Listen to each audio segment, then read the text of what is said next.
Hi, this is Tom Lippincott, and this is another episode of Modern Jazz Noise. Today's subject in Modern Jazz Noise is going to be an old effects pedal of mine that I've had for many years that's really rare and hard to find, and that is the Boss PS-2 pitch shifter delay pedal. I'll get into it when we get into the close-up of the specifics of it, but basically the long and short of it is this pedal is kind of antiquated technology. It's a digital pedal, but a lot of the technology is outdated and not very good in a lot of ways, but it does some really unique things that I've never seen any other effects pedal do. So without further ado, let's jump right in and check it out. The Boss Digital Pitch Shifter Delay PS-2, which was made at some point in the late 80s. That's when I bought this. This was on my very first pedal board. To start with, there is one weird quirk about this particular pedal. For some reason, the electrical input to plug in an AC adapter doesn't work anymore. So I can only use it with a battery. So I've got a battery in right now. That's what you're seeing, the LED. Now before I get started, just to go over what the basic guitar tone is you're hearing, as usual I'm playing my Conklin 8-string. You can see the headstock there. I'm going directly into Logic and using an amp model of like a Vox style amp, the Lexicon Reverb plugin that I have.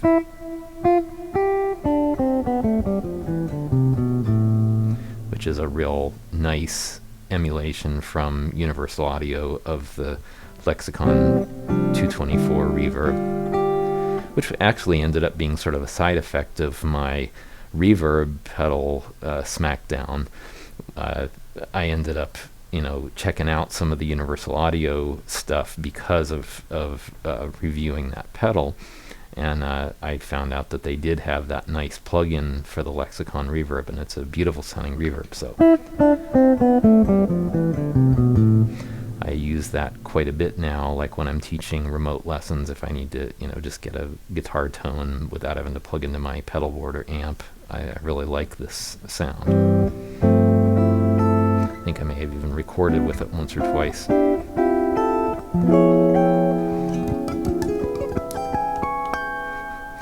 And right now I have it on a fairly spacious sounding reverb, because most of the stuff that I'm going to be demonstrating with this pedal is going to be kind of on the ambient side, so I thought it was appropriate to have ambient long decay time reverb and fairly high in the mix. So certainly a higher decay time and higher mix than I would use for everyday playing. You can hear the reverb is really getting in the way of playing some fast bebop. It's going to really shine for more ambient kind of stuff, and that's what we're going to be dealing with here. So what we have with this pedal are the balance control over here, which obviously just gives you the level. If it's all the way here, there's nothing. And then right now, there is a little center detent to give you 50%, which is nice. And then of course here's all wet. This is your feedback, so the less there is. Now it's just one repeat, and then here is the fine.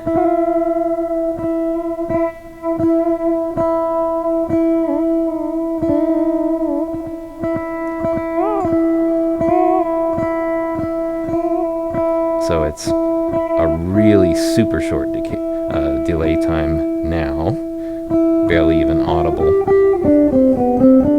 Just kind of a doubling effect. And then at its longest, it's still pretty short. But that's just the first stage in this mode button. So there's actually 3 delay settings for speed. The next one, number 2, is longer. Here's the shortest decay time, somewhere around where the longest decay or delay time was on the last setting. And then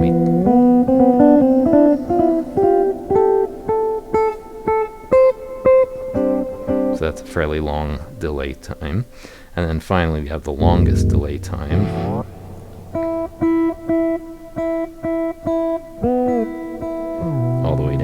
here.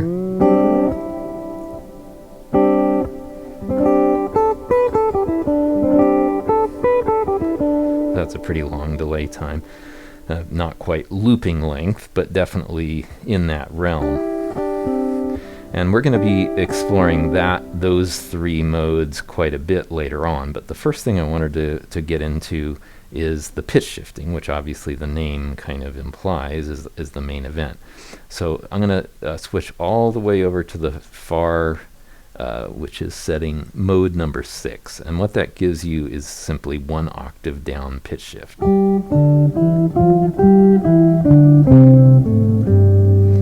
Now, compared to modern pitch shifting technology, this is pretty primitive sounding. If I put it on all wet, I'll brighten up my tone a little bit too. Pretty glitchy, right? By, late 80s standards, this was pretty good. But you're not fooling anybody into thinking that's a bass guitar or something. And then I put the balance back to 50-50. The next mode down, number 5, is an octave up.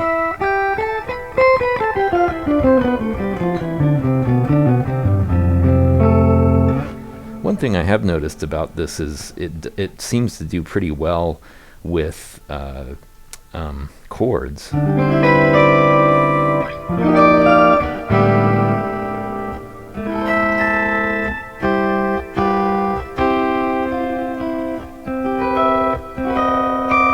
I guess if I get really crunchy.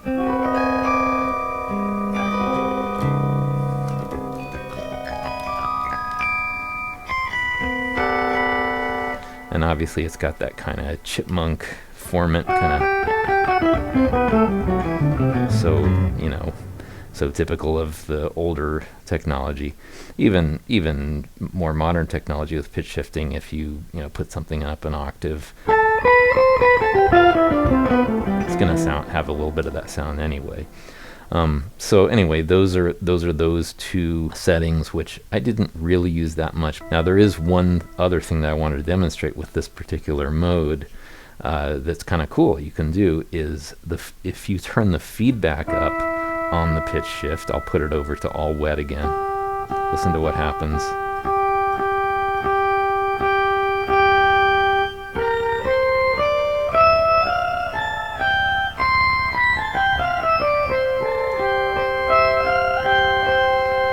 Say, well, that's kind of a weird sound, very glitchy, but if I mix that in just a little bit with my regular guitar tone,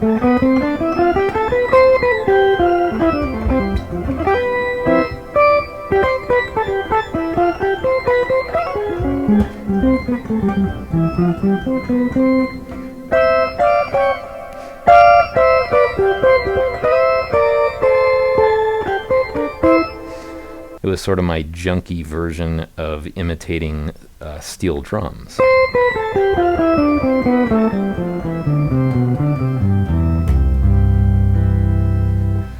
It does wear thin pretty quickly, but still I thought it was kind of a cool little effect. That's with the feedback all the way up. And again, here's just...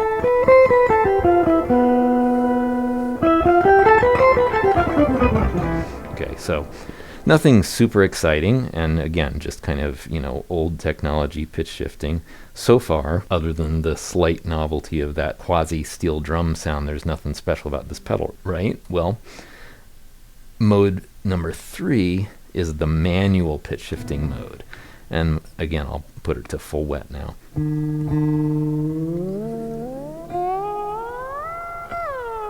So this right here is one of the super cool things about this pedal, that very few pitch shifting effects I've ever encountered, especially in subsequent years, will have this smooth pitch shifting. They're always quantized to different pitches. And I always thought it'd be cool to be able to, glissando up and down pitches. So this one you can do that. Now, of course, the downside of this is if you do want to tune it to a particular interval, you have to use your ear. You can't just... Like there's an octave-ish. And then if you want a different interval, like a fourth or a fifth, again, you kind of use it.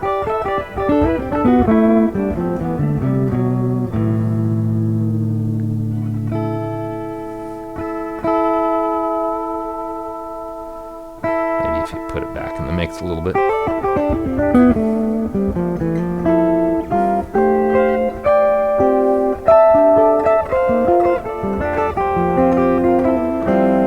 Now, back in the late 80s and early 90s, a few of my favorite guitar players were experimenting with the GR300 Roland guitar synth, particularly Bill Frisell and John Abercrombie. Both would use it and use sort of the pitch shifting function to get this kind of sound.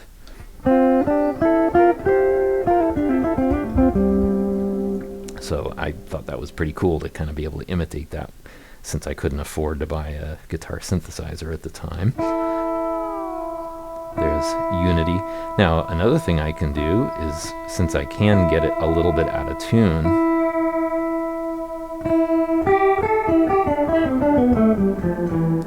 kind of gives me a chorus. It's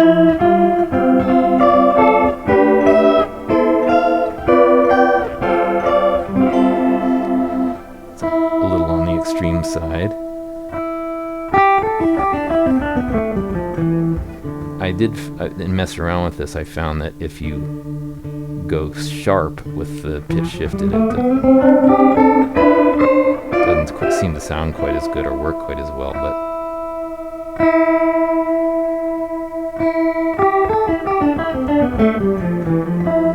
not very subtle. But there's definitely a difference between, the classic stereo chorus or just chorus effect, where you're mixing the dry signal with a modulated pitch, which means, if I turn off I've got a pitch maybe that electronically is doing this, kind of a little vibrato, and then if I mix that inside the box with the original signal, that's that classic kind of chorus sound. Here I'm imitating it by playing, an open E string and a 5th fret B string, and then giving a little vibrato to the B string. Something like that. Whereas this is a different thing, because the pitch isn't modulating, it's just staying at a constant speed that's a little bit out of tune with the dry signal.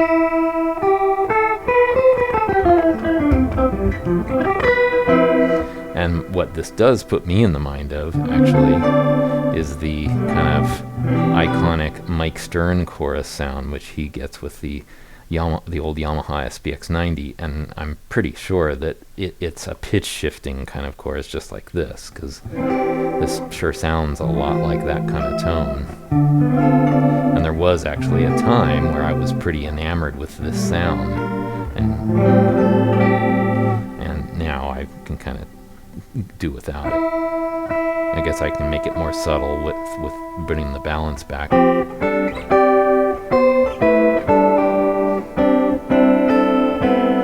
So anyway, if any of you have a Jones for that kind of chorus, that's one way to get it. Any kind of pitch shifter that you can detune slightly can give you this sound. There's also the added benefit of there's a tiny bit of a time delay on the affected signal. If I turn it all to wet, you can probably hear my acoustic sound through my lavalier mic here. And there's a slight delay there. So what that means is it also sort of acts as a doubling effect that kind of thickens up your attack.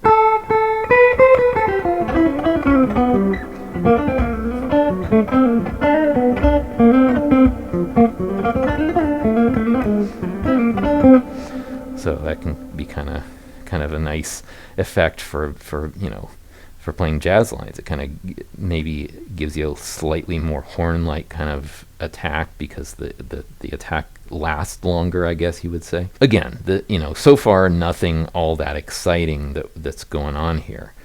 But check this out though. I'm going to put it over to all wet. And yeah, I can, play around with the pitch and get this. But now let's see what happens if I bring the feedback up.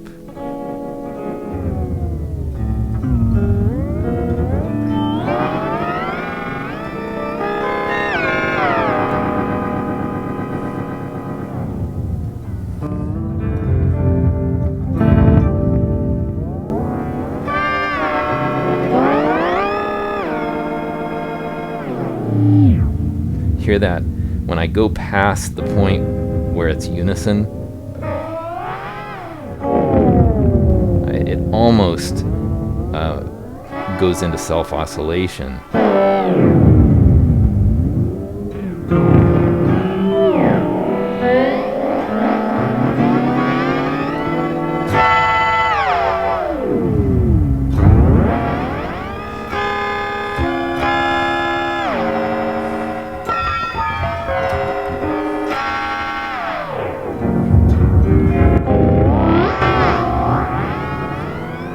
To me, obviously, I'm not going to use that playing a standard or something, but it's a pretty unique sound. I've never really heard anything else like that. And maybe loop that and, overdub it on top of some other stuff.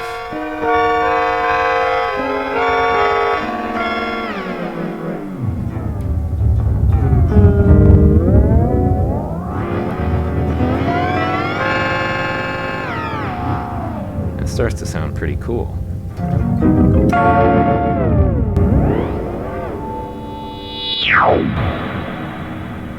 You got to be careful with this feedback, because if you bring it up all the way, it definitely self-oscillates right away.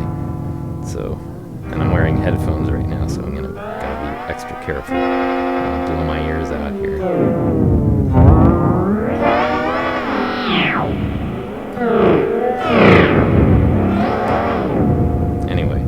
So that's cool, unique effect number one, is playing around with the all-wet pitch shift with the feedback almost all the way up. I'm going to head back to the delay section and talk about a couple of other interesting, unique things.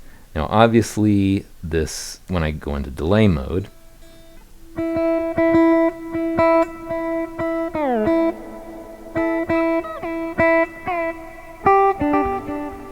let's say,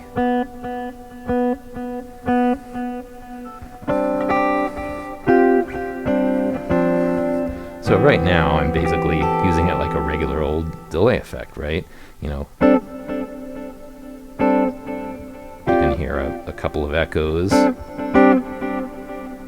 It fades off, and it's fairly low in the mix. That's still, might be a little much for up-tempo stuff, but for a real spacious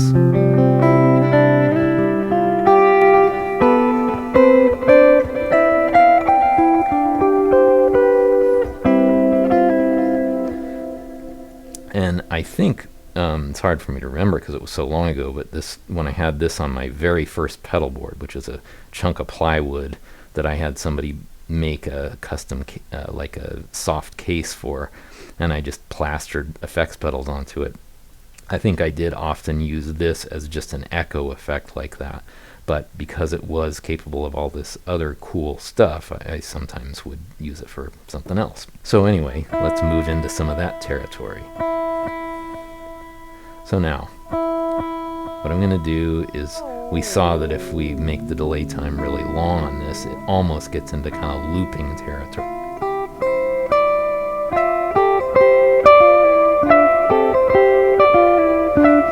Notice that I can do all wet, no problem.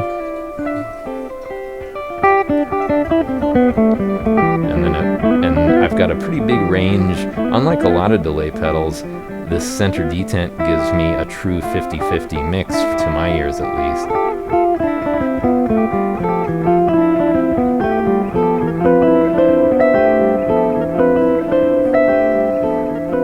Now I have it set to a fairly high feedback, but not into self-oscillation, definitely. But now, here's another really cool thing. Now, I don't know if any of you have had this experience before, but with just about every modern era delay pedal I ever use, even with like something like the analog delay in a Electro-Harmonix Memory Man, I have a Electro-Harmonix Memory Toy, which is their kind of like mini version of the Memory Man. And even with that, if you play around with the delay time, it sort of jumps to, you know, it'll do this, that continuous thing. But once you go past a certain point, it just jumps up. And I find that so frustrating because there's one of the things I love about delay is the ability to do this thing.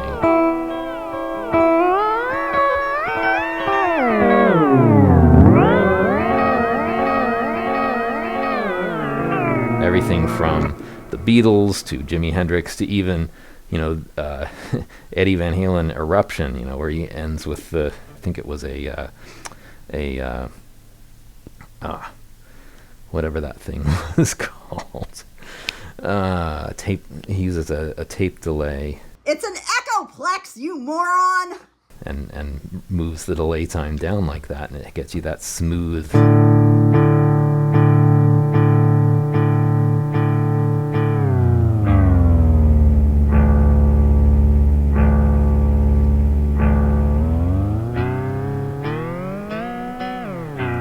Anyway,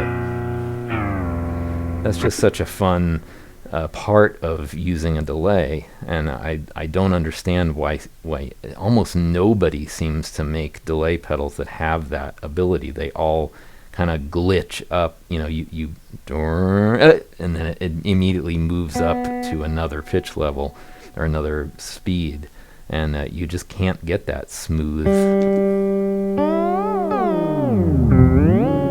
this thing. That, I don't know, to me that's one of the coolest things about delay. So if anybody knows if there's some specific reason why people don't do that anymore. The other thing is the feedback thing. I mean, even though it's kind of dangerous because, you know, it can break my eardrums,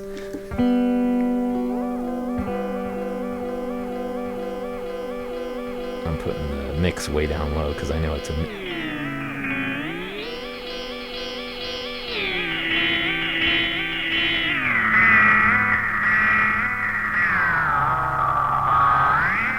really cool, where the sound just degrades over time and gets louder and louder. Most modern delay pedals won't do that either, and it might be because too many people had their hearing damaged, or maybe their equipment damaged or something from, you know, because that sound builds up so quickly and so loud. But anyway, that is another, you know, aspect of this older delay that I love, that ability to do that. And then lastly, and this is something that is really unique, I've never encountered any other delay pedal or effect that does this. Check this out.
Is going on here. Let's talk about it. So you'll probably notice that I was messing around with all the knobs really quickly, and one thing that makes this so cool is that when you change modes, it doesn't clear the buffer. So in other words, that little grain of short delay, I move to the next higher, and it's still in there. Go down to the next lowest.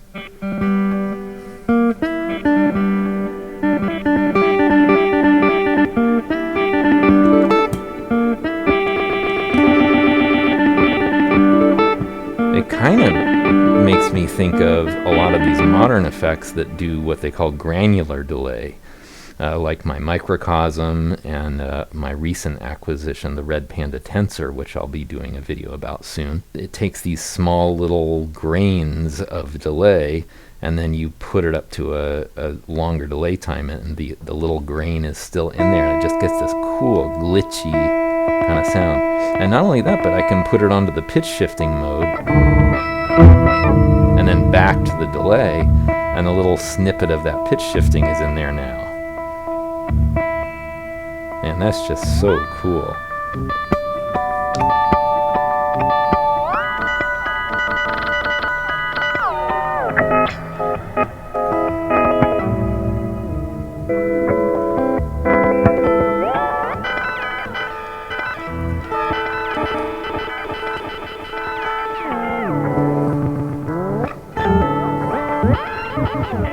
I kind of want, well, I guess I could use two hands to.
I have looked online, and it looks like, you know, these are still for sale occasionally, probably for relatively inexpensive, because I think they're, you know, they're not old enough to be considered vintage, and because the digital technology is kind of primitive, I don't really bring this on gigs because it's kind of a one-trick pony, or maybe a 2 or 3 trick pony, but the tricks that it does are pretty out there. And of course the complication of it only working on batteries is the other thing. I suppose I could get that fixed fairly easily.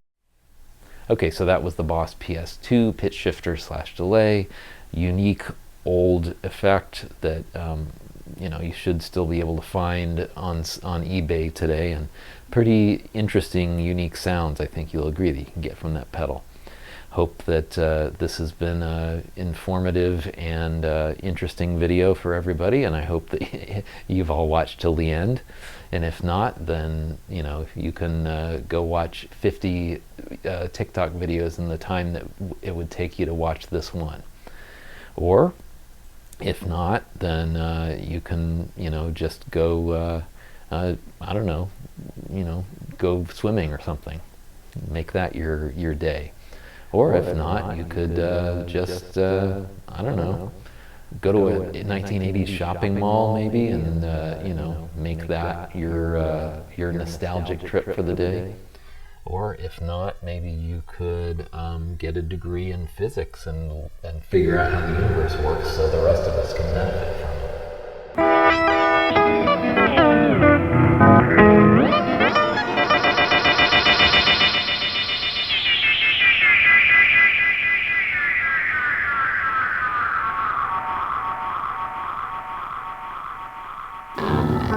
What is it called?